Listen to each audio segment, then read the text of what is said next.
Hello, ladies. My name is Sandy Lee Brown, or Sandra Lee Brown, if you like. I'm a new widow, been about 3 months now. I'm a Christian, living by myself with my dog, Maggie. And I need to make a little extra money, to be honest with you. So here I am with a cup of coffee and the fire going, because this is April and it hasn't warmed up just yet. I just got back from church.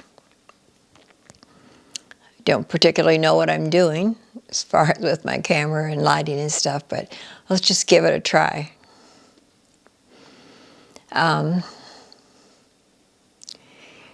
If you're a widow, then you know a bit about how I'm feeling. I don't think any of us know totally how the other person's feeling, because it's different. It's different for everybody.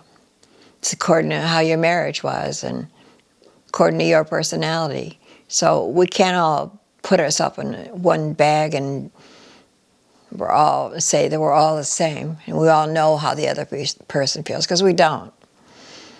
And I'm 79 years old, and I walked through a lot of grief in my life, as most people have by the time you get older. And it's not going to kill you. It really won't. Just according to what you do with it. You can let it totally destroy you and be in a permanent state of grief. And your loved one, if they were here, would be very disappointed, because that's not what they would want for your life. But we do have to grieve. And to be honest, I've avoided it. I really have avoided it. I've even jumped into going on dating sites already, and I've already went out on a date with a man a couple of times. Then I broke it off. But I found, it's just been 3 months, but I'm already finding I like being alone. I don't know that I'd ever want to marry, but I'm never going to say totally that I won't, because, you know, by the time you say that, this almost perfect guy comes along. But I, at this point in my life, really have no desire to remarry. My marriage wasn't perfect. Most of ours aren't. Some may be, but it wasn't perfect. But I did love him. And he had Alzheimer's. I'm thinking maybe it was Lewy body, what they call Lewy body disease, because he would see things, you know, that weren't there, fall a lot. And so I took care of him maybe about 2 years.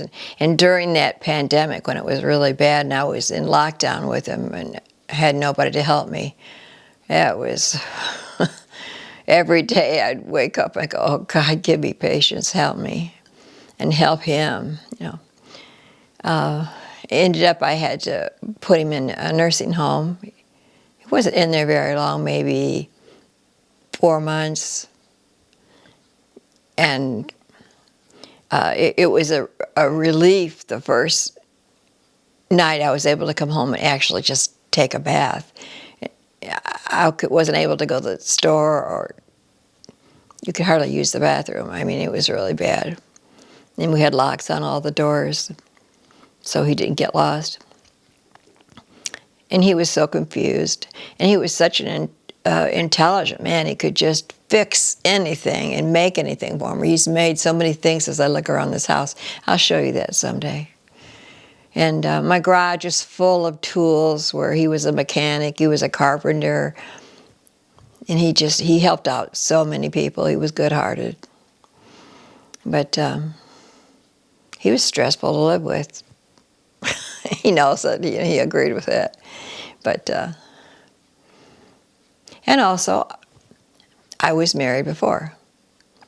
I was married at 18 years old and had 2 children, a boy and a girl. by my first husband, and he was a good man. He was good to me.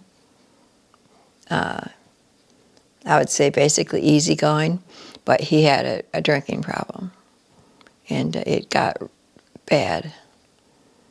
And after 20 years, just for the children's sake, they were teenagers and kind of getting pulled into it too, and I had to leave. Well, I didn't know how to take care of myself, what to do. I had a GED. I mean, I didn't even have what you call a high school education that I actually had. I just went in for a test and passed it. Did pretty good on that. But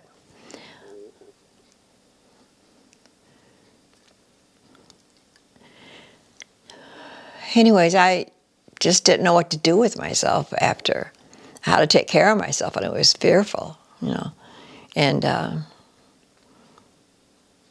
he was coming over to the house and drinking, and I couldn't get, even though we were divorced, he still kept coming over and causing problems. I know he didn't mean to. He just had a problem with drinking. But I couldn't get away from him or didn't know what to do. But my dad was a car salesman. He'd been a car salesman for years.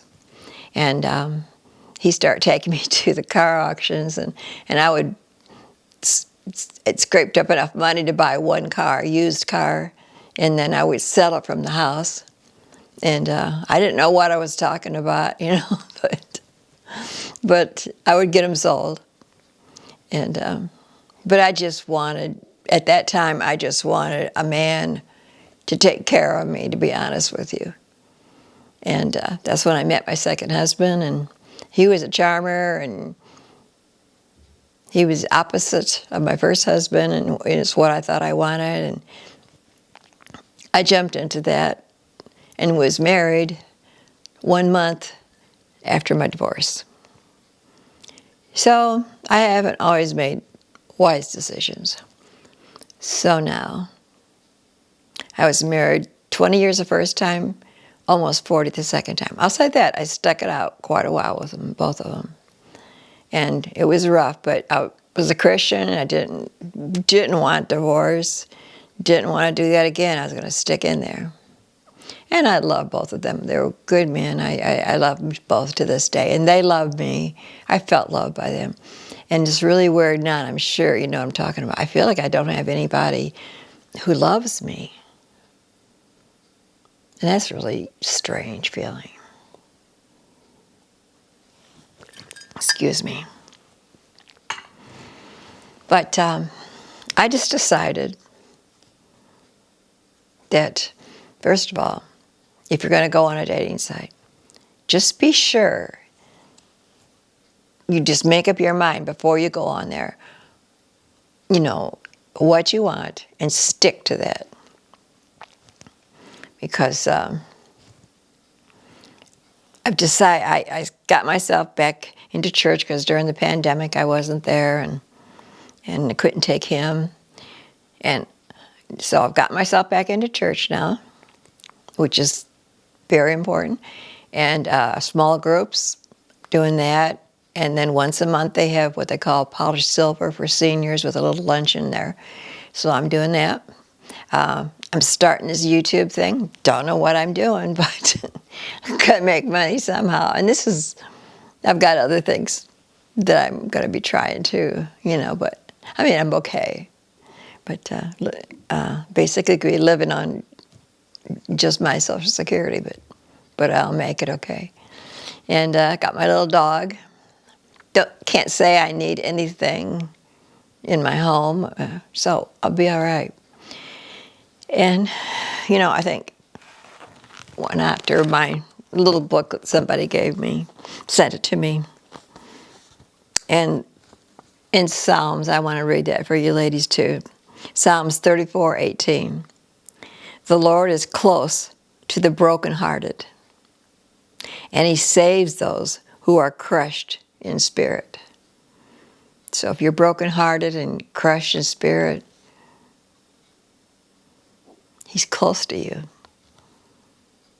Now, He said it, so you can count on it. He's close to